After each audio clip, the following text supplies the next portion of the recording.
Bonjour, ici Paul-André Durocher, archevêque de Gatineau, administrateur apostolique de Mont-Laurier, en ce 25 avril pour, avec vous, scruter les Écritures du jour. Mais je vais faire une exception aujourd'hui parce que le 25 avril, c'est la fête de Saint Marc, l'évangéliste. Et normalement, nous prendrions des lectures spéciales parce que c'est une fête si importante. On mettrait de côté le cours des lectures ordinaires pour nous tourner vers ces autres textes. Mais comme la plupart d'entre vous qui m'écoutez me suivez de jour en jour et qu'on est en train de faire cette lecture continue des actes des apôtres ainsi que de l'évangile de Jean, je me suis dit que bon, je vais faire une petite entorse à la liturgie. De toute façon, on n'est pas en train de célébrer la messe. Et je vais continuer avec ce qu'on aurait lu si le 25 mars était tombé dimanche plutôt. Aujourd'hui, samedi de la deuxième semaine du temps de Pâques, nous serions en train de prendre normalement du livre des Actes des Apôtres, le chapitre 6, le verset 1 à 7. Et nous avons vu jusqu'à date dans les Actes des Apôtres le dimanche de la Pentecôte, les gens qui ont réagi, qui ont suivi, qui ont reconnu Jésus comme étant le Messie. Nous avons vu la première confrontation des chefs religieux avec Pierre et Jean, la deuxième confrontation, et on voit que la communauté grandit, qu'elle s'établit, que les apôtres vraiment sont rendus les chefs de ce nouveau peuple de Dieu, on pourrait dire. Alors, qu'est-ce qui arrive aujourd'hui dans le chapitre 6? C'est que cette croissance du peuple de Dieu entraîne certaines tensions. euh, et la tension qu'on va ressentir ici, ça va être entre deux groupes culturels de Juifs qui ont décidé de suivre Jésus comme Messie, des Juifs qui probablement ont grandi en Palestine et qui parlent araméen comme leur langue, donc des Juifs hébraïsants ou de langue hébraïque, et des Juifs qui sont plutôt à l'aise dans la culture grecque, qui est la culture, on pourrait dire, massive. On pourrait comparer la culture grecque dans le temps de Jésus à la culture américaine qui, partout où tu vas dans le monde, tu peux trouver du monde qui vont parler anglais, puis tu entends des chansons anglaises, américaines surtout. Alors, la culture grecque était comme tout autour du bassin de la Méditerranée. Et il y avait des gens qui étaient plus à l'aise dans cette culture-là. Donc voilà, deux groupes, les frères de langue grecque et les frères de langue hébraïque, tous juifs, convertis, qui reconnaissent Jésus comme le Messie, comme celui qui vient accomplir les Écritures. Comme le nombre des disciples augmentait, les frères de langue grecque récriminèrent contre ceux de langue hébraïque parce que les veuves de leur groupe étaient désavantagées dans le service quotidien. De quoi parle-t-on?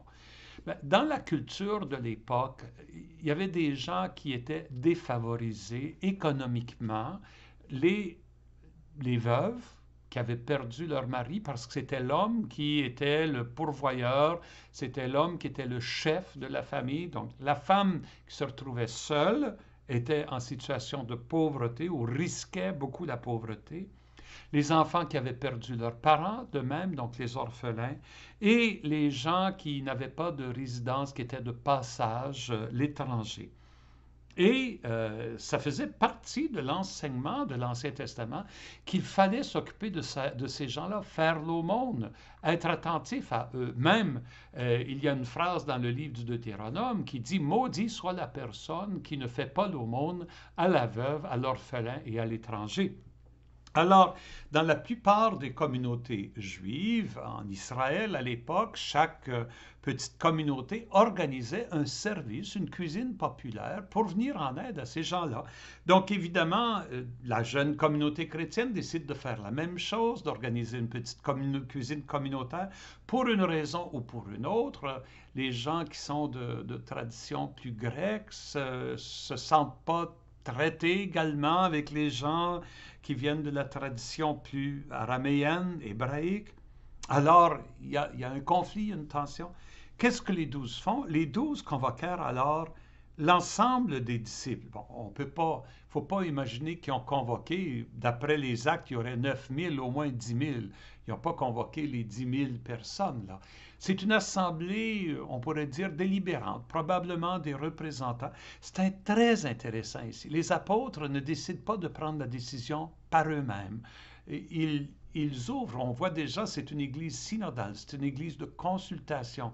Oui, les apôtres sont reconnus comme ceux qui ont l'autorité et ceux qui vont prendre des décisions, mais ils se tournent vers les membres de la communauté pour écouter comment l'Esprit peut les éclairer. Moi, je trouve ça formidable de voir dès le début de l'Église cet échange, cette ouverture entre les responsables de la communauté et les disciples.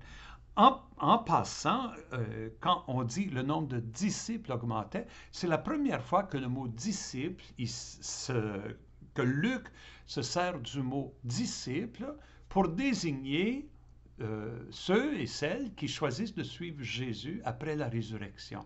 Et dorénavant, ça va être le mot dont il va servir pour désigner n'importe quel fidèle du Christ, un disciple. Et donc, les 12 convoquent cette assemblée de disciples et leur disent, c'est pas bon que nous délaissions la parole de Dieu pour servir aux tables. Cherchez plutôt, frères, 7 d'entre vous, des hommes qui soient estimés de tous, remplis de l'Esprit Saint de sagesse, et nous les établirons dans cette charge. En ce qui nous concerne, nous resterons assidus à la prière et au service des tables. Il y a au service de la parole. Service des tables, service de la parole. En En grec, on dit diaconia. Diaconia, ça veut dire service. La diaconia de la table, la diaconia de la parole. Et les apôtres semblent dire ici que la diaconia de la parole, pour eux, est tellement importante. C'est important qu'il y ait la diaconia de la table, du service des pauvres dans la communauté, mais il dit que ça ne devrait pas revenir à nous, ça risque on pourrait dire le côté administratif risque de prendre tellement de place qu'on ne pourra pas nous consacrer au service de la parole et de la prière. Alors, on en choisit 7. Et les 7 qui sont choisis, Étienne, un homme rempli de feu et d'Esprit Saint, Philippe, Procore, Nicanor, Timon, Parménas et Nicolas, un converti au judaïsme originaire d'Antioche. Le dernier, donc, est vraiment un païen qui est devenu juif, d'origine de culture grecque, et qui maintenant est en train de suivre Jésus. On les présente aux apôtres, et après avoir prié, les apôtres leur imposent les mains.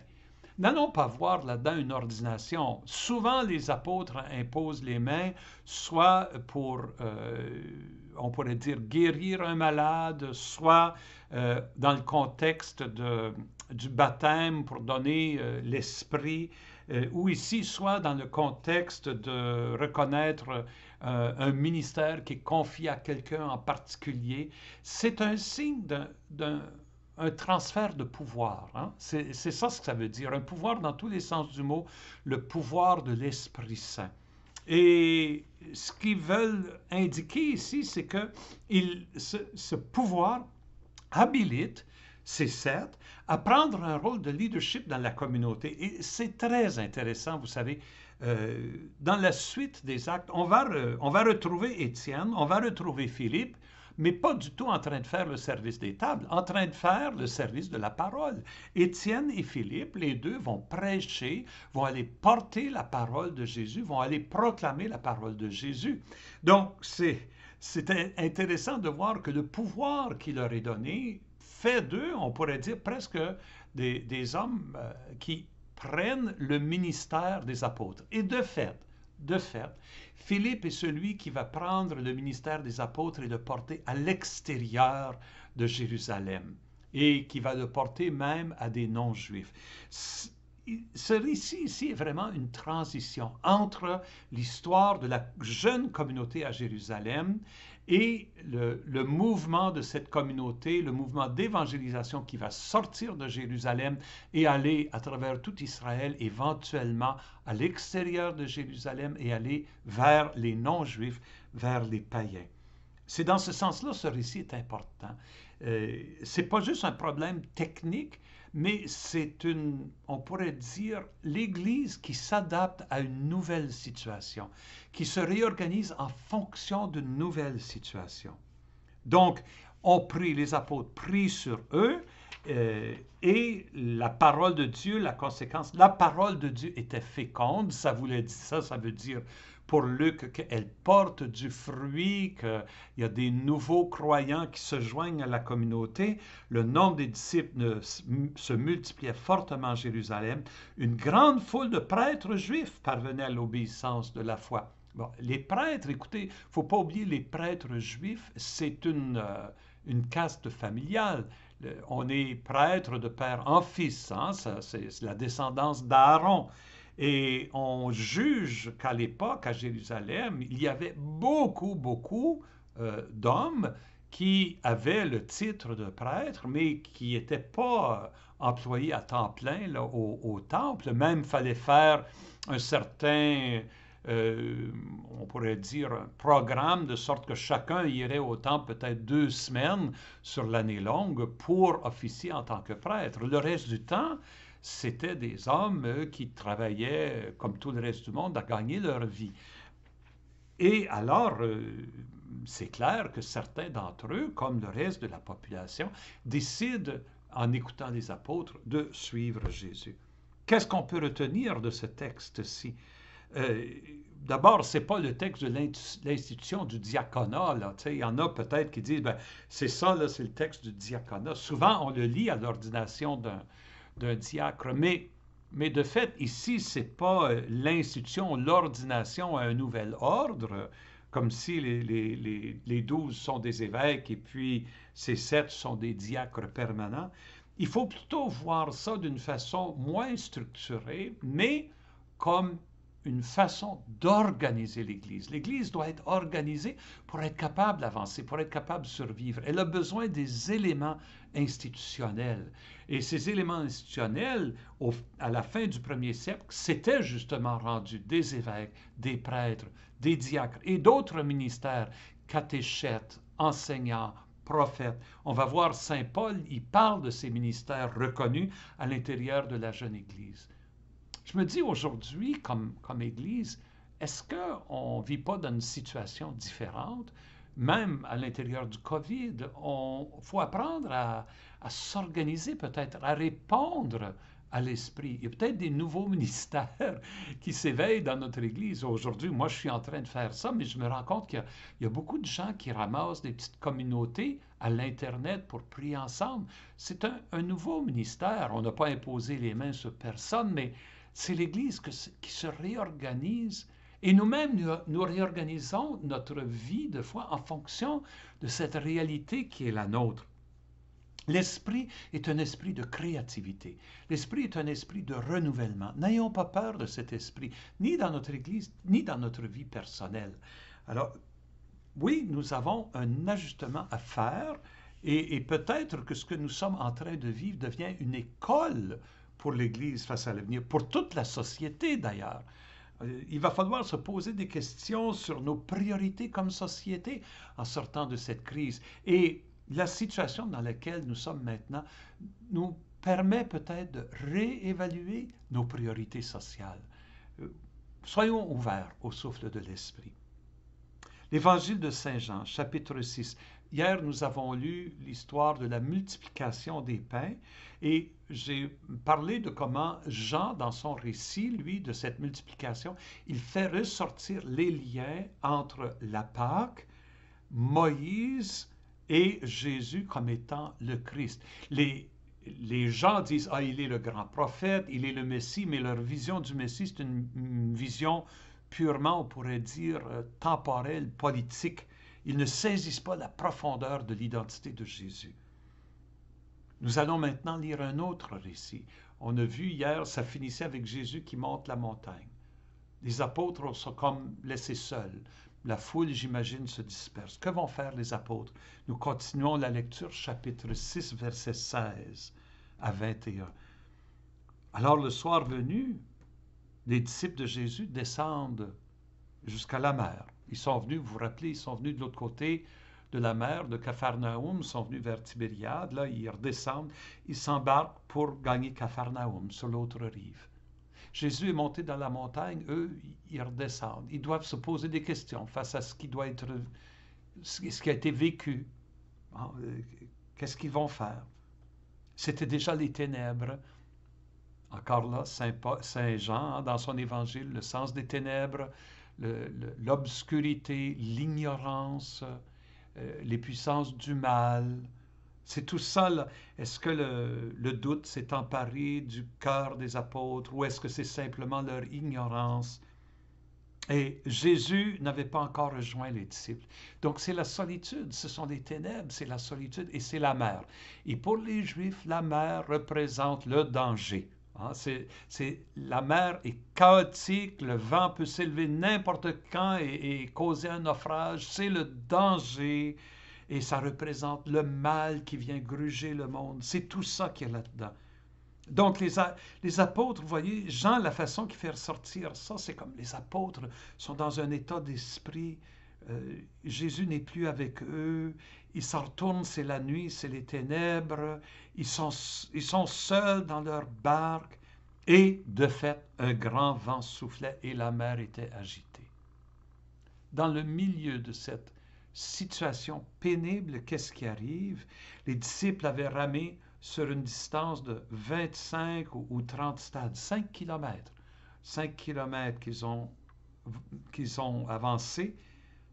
Lorsqu'ils virent Jésus qui marchait sur la mer et se rapprochait de la barque, ils lèvent les yeux et ils voient Jésus marchant sur la mer venant vers eux. C'est une manifestation de Jésus absolument hors de l'ordinaire. Ils ne s'attendaient pas à ça du tout. Ils avaient laissé Jésus sur la montagne. Alors voici que Jésus se manifeste comme celui qui marche sur les eaux, celui qui fait son chemin dans les eaux. Il y a un psaume qui dit ça, Seigneur, en parlant de Dieu, toi seul, tu te fais un chemin dans les eaux, nul ne connaît ta trace. Il y a juste Dieu qui peut dominer la mer comme ça.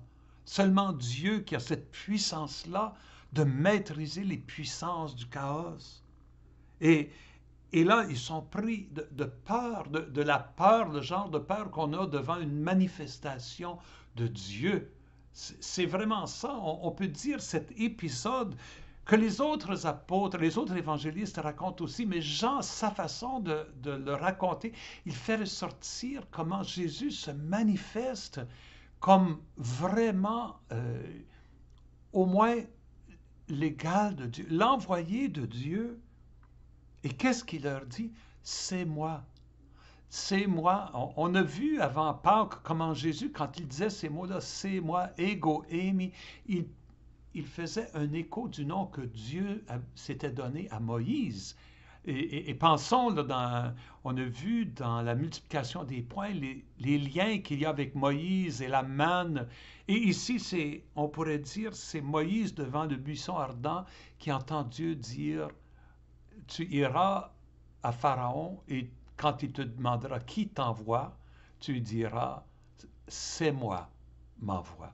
C'est le nom de Dieu, c'est moi. Et Jésus dit, c'est moi, n'ayez plus peur. Et là, les disciples ont voulu le prendre dans la barque. L'évangéliste ne dit pas si Jésus est embarqué ou non. Qu'est-ce qu'il dit comme résultat?